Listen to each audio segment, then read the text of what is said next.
सर्वात खास व्यक्तीचा आज बड्डे होता. जीवाला जीव देणारी ती कोणती होती? तर व्हिडिओ तुम्हाला लास्टपर्यंत बघायला लागेल आणि फॉलो वगैरे करा. तर नमस्कार मित्रांनो, सकाळीच आपण डायरेक्ट आलो CNG पंपात, कारण की आपल्याला जायचं होतं चिपळूणला. मग कुंबळे वगैरे सोडला आणि डायरेक्ट आलो खेडच्या आतल्या रस्त्याला. आतला रस्ता पण एकदम खराब वगैरे झाला, तुम्ही खेडच्या ह्या रस्त्याला येऊ नका.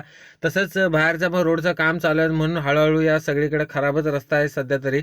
नंतर आलो चिपळूणच्या हायवेला. डायरेक्ट चिपळूणचा हायवे तुम्हाला माहितीच आहे, कधीच खराब नसतो आणि एकदम प्लेन वगैरे असतो. मग फटाफट गाडी वगैरे चालवली, कारण की भरपूरच आपल्याला लेट झालेलं. फटाफट आलो डायरेक्ट मूर्तिकारांच्या घरी चालू, कारण की मूर्ती वगैरे घडवायला दिली ते बघायचं होतं. मग तुळस वगैरे त्यांनी बनवले, आणि तुम्हाला पण ऑर्डर द्यायची असेल तर काणेगावात येऊ शकता, चिपळूणमध्ये आहे ते. हे बघा, हा कारखाना वगैरे आहे, त्यांनी उत्तम दर्जाचं अशी मूर्ती वगैरे बनवून भेटते इथे. तसंच निघालो आपल्या घरच्या रस्त्याला. बोला जाऊया आता, बरेच वाजले, आपला बड्डे वगैरे करायचा होता.